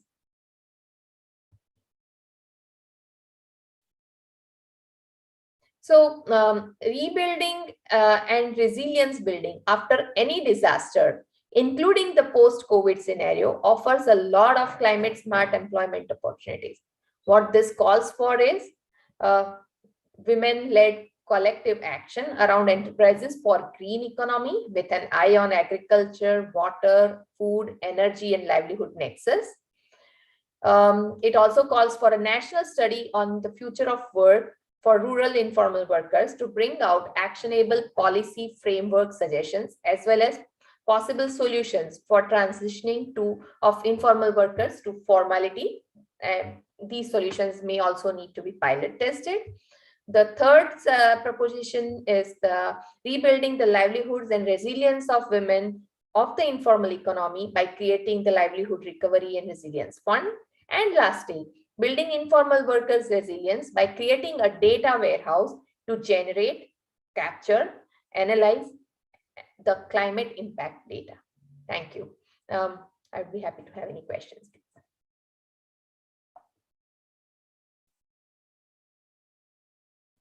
Sorry, I forgot to put myself on unmute. Thank you so much, Mansi Ben. That was a wonderful presentation, and we got to learn so much about the great work that Seva is doing in terms of livelihoods and responding to climate shocks as well. Um, so I think we can formally start with the questions for Mansi ji. And before anybody else asks anything, I would like to ask a question. So, ma'am, during your presentation, I could not help but observe that there were a lot of times where we were talking about the future of work, right? The future of dignified work.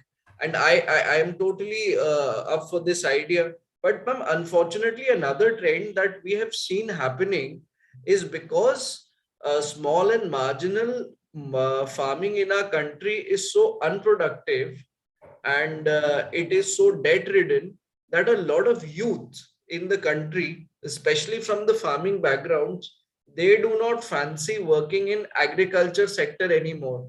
So ma'am, my question is that we as a country are like amongst, we like still India's average age is anywhere between 28 to 35 years. So, being a very young country or a country in transition, like we will be an old country in 50 years' time, we have so many young people who do not want to work in the agriculture sector. So, ma'am, how do we see that? How do we reconcile this? Because there'll be a lot of young women also who might not want to work in agriculture. Is Seva with other organizations trying to make agriculture and cultivation an attractive proposition to for these youngsters to work there? So that is my question. Thank you, Sitish Bhai, and it is a really an important observation and a question also. What you have observed is it is indeed a trend, but at the same time, you might have also observed that a lot of young, educated community, youth is actually going back to the villages. They are trying to purchase land, agricultural land, and they want to start farming. And so it is so the challenge what we have felt is that there are I mean, it's a multifold challenge. The first thing is that generally agricultural farming is a traditional occupation. It comes in your family from generations to generations, and generally because the land is being passed on from generation to generation, what has happened is the land has become defragmented. There's a lot of land fragmentation happening, and therefore therefore the number of small and marginal farmers is increasing. Now, one is that your land is the piece of land is very small, and secondly, also there is a very less the rural the education system in the rural areas is really not so Advanced. and it's not just advanced, it needs to be aligned to your occupation. So in our country, the education system is not aligned to our occupation, and therefore it requires calls for more vocational training. So whatever knowledge the youth has or the current farmers have is what they have seen or observed their parents doing. However, these practices, these techniques need to be adapted and adopted based on the changes that are happening in the climate, in the environment, in the quality of seeds, the quality of inputs, the pests and diseases. And this kind of knowledge, technological or technical training is not available to the rural youth. And therefore, what agriculture is becoming more and more unviable, unprofitable, and unsustainable. Now, these youth, they have grown up seeing their parents toiling day in, day out on the field, and still, despite this, being trapped in the vicious circle of debt and poverty, and that is what is causing them to out-migrate. However, what is also happening is that these youth have this natural tendency or natural affinity towards modern tech-savvy employment. And being lured by this tech-savvy employment opportunity, they move towards the cities. They try to migrate to the urban areas.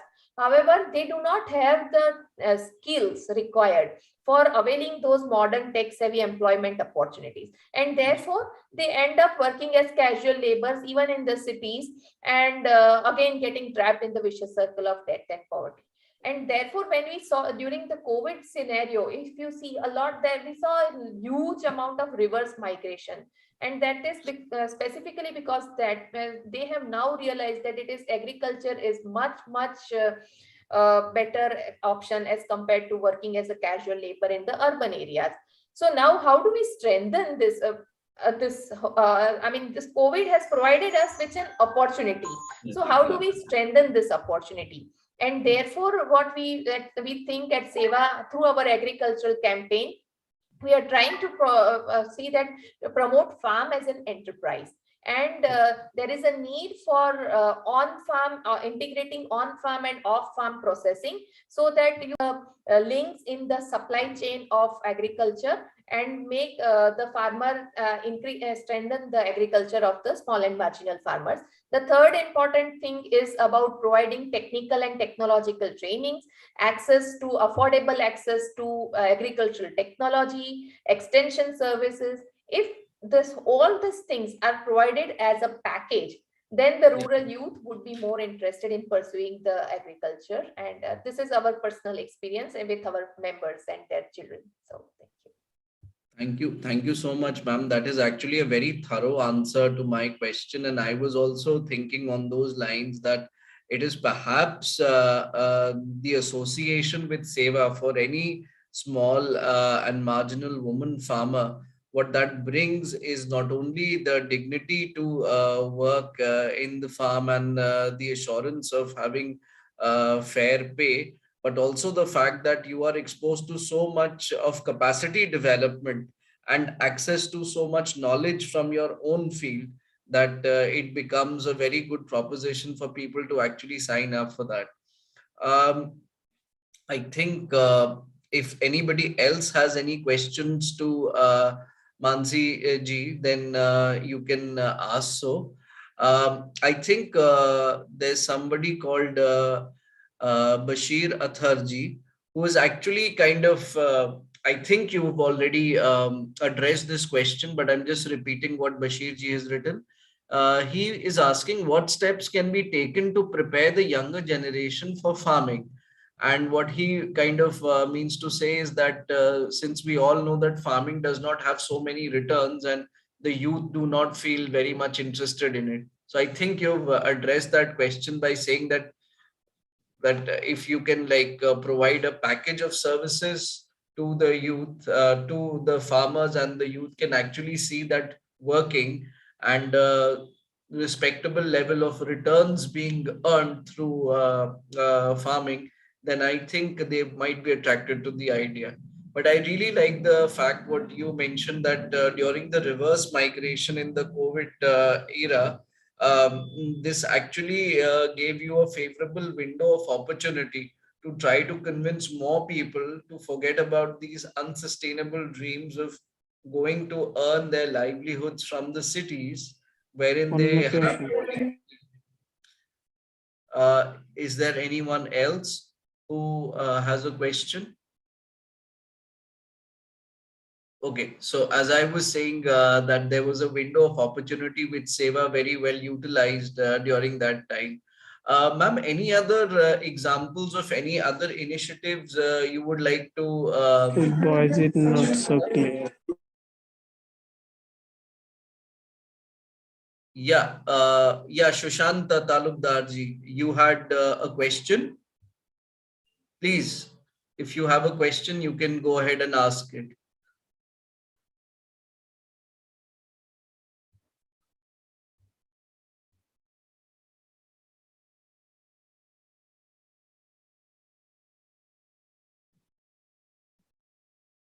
Okay, no problem. I think Shushanta ji just wanted to say hello to Mansi ji.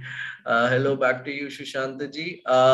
So yeah, I was asking, is there any other good example of an initiative which Seva undertook, where you responded to any kind of climate stresses or a shock and helped women farmers particularly to overcome that? Sure. So I thank you, Kshitij bhai. And I just had one point also. Bashir ji had in his question in the chat box, he had written that the land of the rural areas is not fertile also. So Yeah.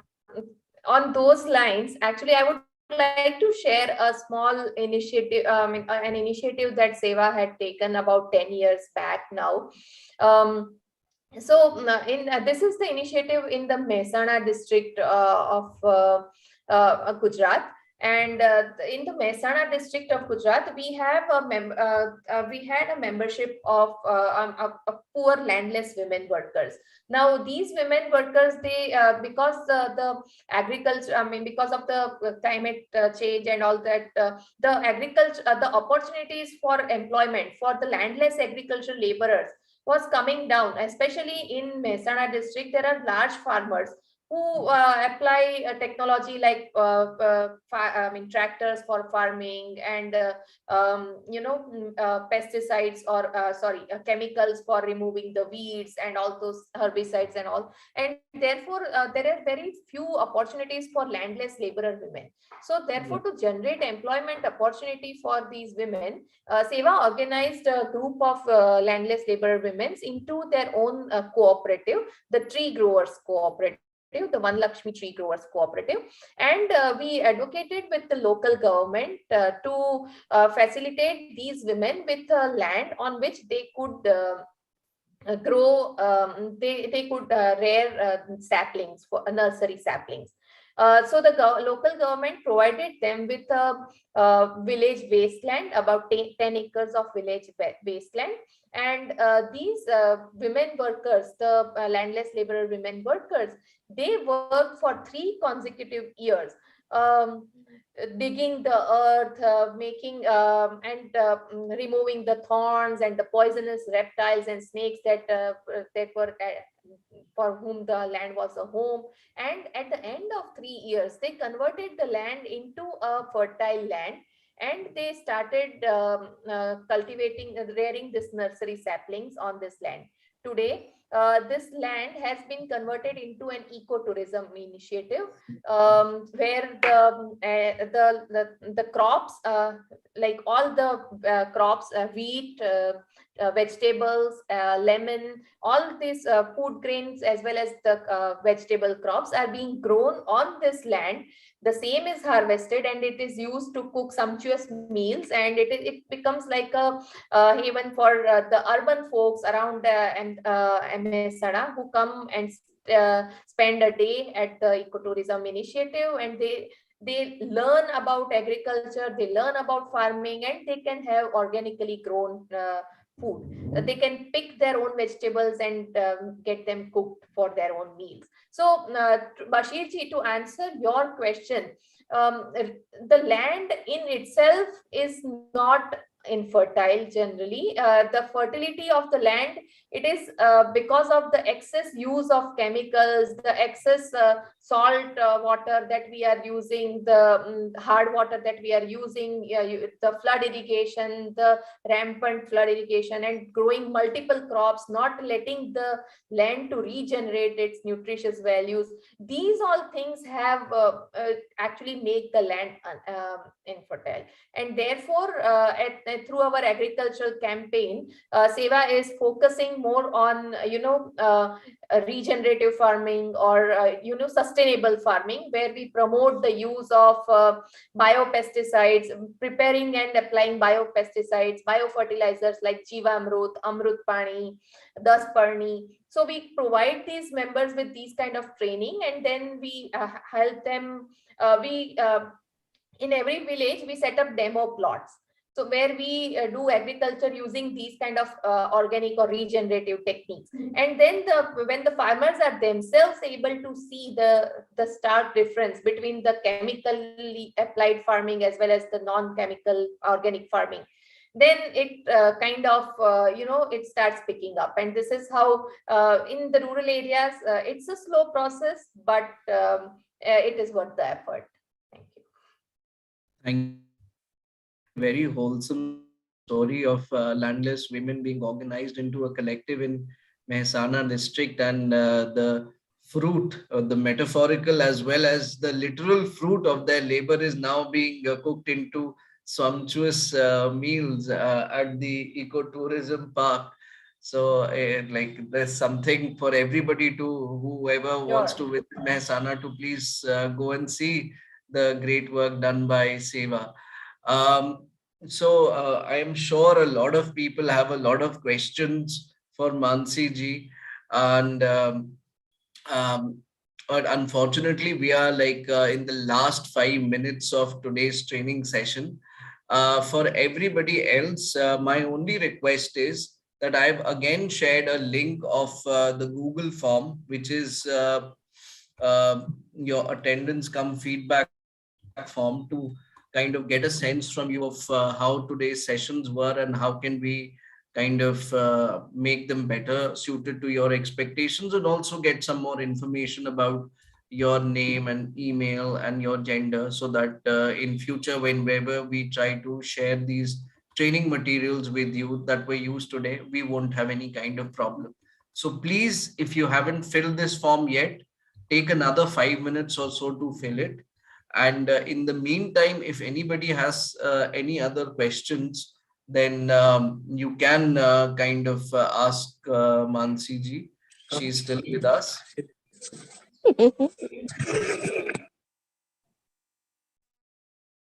Yeah. Is there someone who has a question?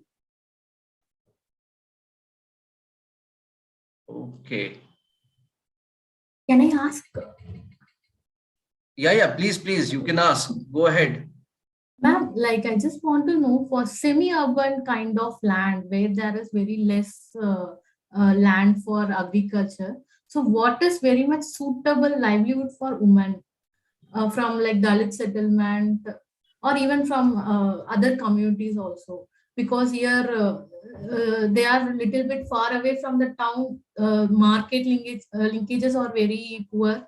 So it's like they are in the middle. They want to do something, but they don't have confidence to do things because of their location. Could you please explain, ma'am, with some examples? Sure. So Lakshmi ji, this is the first and foremost thing that I would say is that land is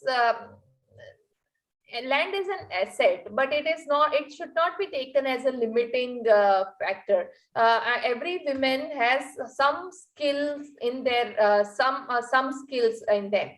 It's just how you identify those skills and build upon them to make them marketable, and then organize the women into their own economic organizations. It can be collectives, cooperatives, federations, farmer producer groups. So I'll give you an example of the urban informal workers in Ahmedabad city itself.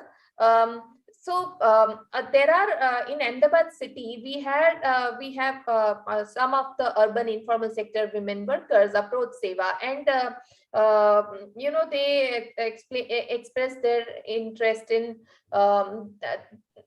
generating some kind of livelihood opportunity. However, they do not have, because in urban areas you do not have a land.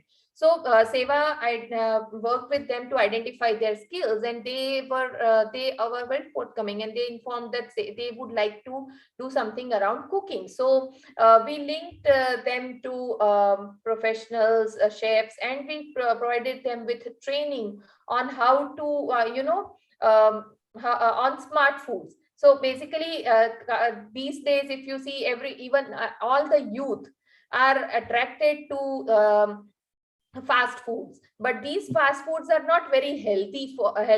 And also in this run for the fast foods, we are actually forgetting the traditional coarse grains, which are very healthy. And because of that, we are also losing the biodiversity. So therefore, to promote the biodiversity, preserve the traditional food grains, and to generate livelihood opportunities for this urban women, Seva organized these women into their own collective. It's called Kamala, and provided them with training in food processing. And so these women were taught how to prepare bakery items like bread, cookies, biscuits, and other snacks from coarse grains. So whole wheat, ragi, oats, bajri, jowar. And along with this technical training on food processing, these women were also trained by professional hoteliers in restaurant management. And then they were organized. So as a collective, now these women are running their own restaurant, as well as a bakery. And this the same model has been replicated in the rural areas also. So the women procure locally grown coarse grains from their villages, process it into bakery items or hot snacks or traditional snacks, and package it and sell it, redistribute it into their own villages. So now, instead of buying a 5 rupee packet, Maggie packet, the rural kid would have an option of purchasing a freshly baked oat cookie packet. So this is how we are not only promoting the coarse grains or smart foods, we are strengthening the livelihood of the small farmers, preserving the biodiversity, while generating livelihood opportunities of the for the rural and the urban women. So as I said in my presentation, Seva always adopts a need-based and demand-driven approach. So we identify what are the skills, because our founder, Sri Ilaben, always says that no skill should become redundant in our country. So on those lines, we try to identify what are the existing skills of the women, and then we provide them with skill building or capacity building to strengthen those skills and make them marketable. I hope I have answered your question. Yeah, thank you so much. It's a very good example and it's very inspiring also. Thank you, ma'am. Thank you. Thank you. Thank you, ma'am. Thank you for the question, Lakshmi ji. I think we've already hit 5 o'clock, and yesterday I actually it went on till 5:20, 5:25. So I do not want to keep everybody that long. And fortunately, today we've kind of we've ended on time also in a way. But again, if anybody else, I'm just taking 5 more minutes of everybody's time. I promise I'm going to end in 5 more minutes. If anybody hasn't filled in that Google form which I have circulated, then please do fill so. We need your email addresses to actually share the presentations and other resources which our panelists have showcased today. And if there is we are ending sharp at 5:05, so please do so. Just 1 or 2 more questions for Mansi ji, if anybody has. Otherwise, I will be selfish and ask another question. I've already hogged that, and I've asked 3 questions. If nobody has another question, then I will ask one final question.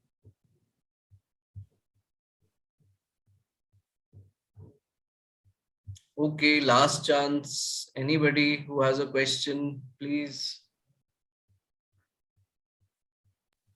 Again, one more. Sorry. Yeah, please go ahead. It How is to connect with Seva in Tamil Nadu, ma'am? Is Seva is working in Tamil Nadu? Is it possible to connect?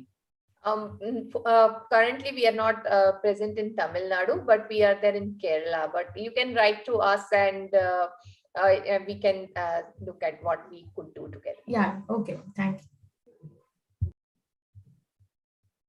I think if people are interested in Seva's work, then I will be sharing Mansi ji's email address with all of you when I send you her presentation. Ma'am, is that acceptable? Sure, please do. So you can email her in that case.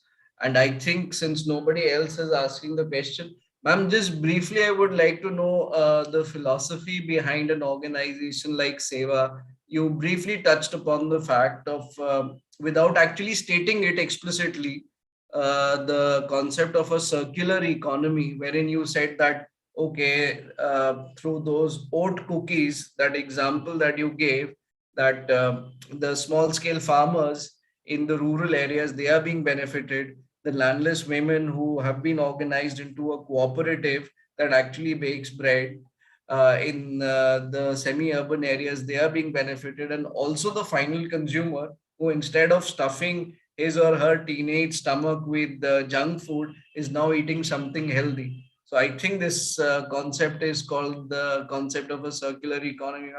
Just one or two more lines from you about how Seva actually promotes this approach. It's a very good observation, Kshitij Bhai, and actually what this is actually what as I said, we have members coming from over 135 different trades, right? And as we are working with these members, we have realized that women actually form a complete circular economy of the food systems. The women contribute largely to the production of the food grains, vegetables, and fruits. Animal husbandry, which is largely only a women's forte. Everything is being done in animal husbandry is by the women. After that, when it goes to when the food from the farm, it goes to the grains go to the APMC or the Dana Peeth, where the women work in cleaning, processing, packaging of these foods, grinding it. Similarly, the street vendors who come to sell the vegetables at our doorstep are the women. The catering staff, all the women in the the small the street vendors where you eat the cooked food. They don't cook it on the cart themselves. They bring it from the women sit at their homes and make idlis at home, which are then sold by the street vendors in the street. So and then women purchase food from the grocery stores for their household consumption. So the decision making about the food procurement at household level is done by the women. The cooking or the processing of the food is done by the women. And lastly, the food waste that comes into the dump sites, that is being segregated by the women waste recyclers. So women actually work in the complete food circular economy of the food system, producing it from the earth to taking it back into the earth by converting it into composting and fertilizer. And however, at Seva, we strongly believe that decentralized local economies are the future of work. The current pandemic has shown that when the global supply chains were all disrupted, it was the local decentralized economic organizations that help sustain and revive the economy. I'll give you an example. Seva has organized over 250,000 poor small and marginal farmers and landless laborers into their own agribusiness enterprise called the RUDI. It's the Rural Urban Distribution Network.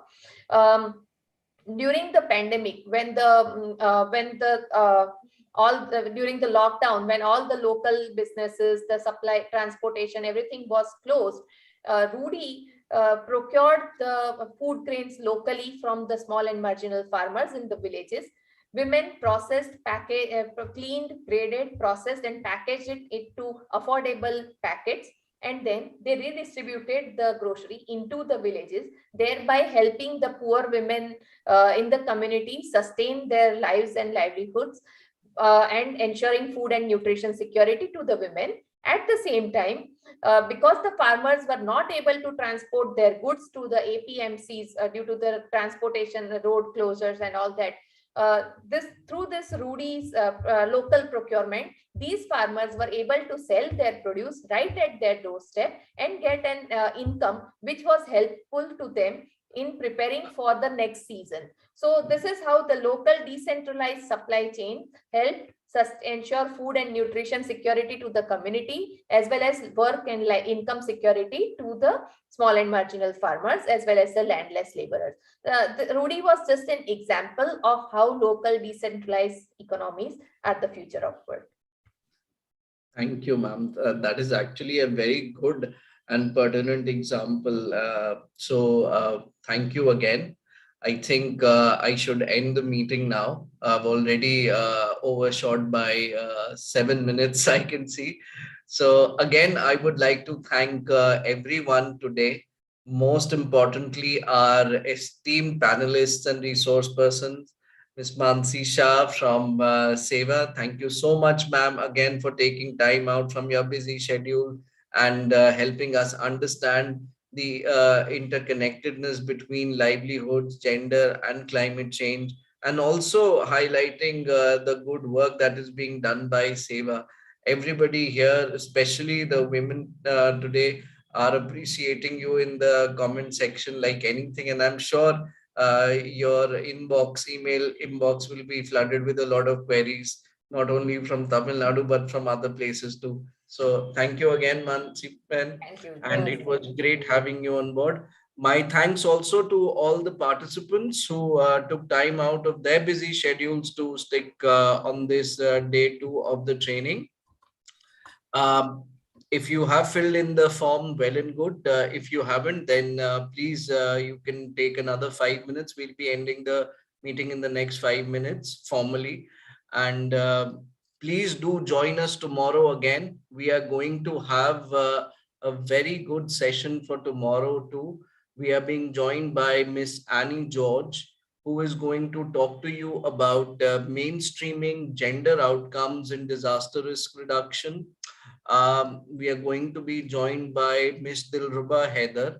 She is a consultant and project associate with the UN Women in Bangladesh, and she's going to talk about the role of UN Women in reducing risks in Bangladesh. And also we are being joined by Dr. Priyanka Singh from FHI 360. She is going to talk about the importance of women's leadership during the COVID pandemic crisis.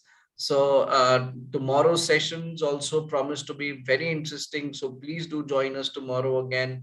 And with that, I bid everybody a good evening and a goodbye. Please, please, please do take good care of yourself and stay safe. Thank you. Thank you so much. Namaste.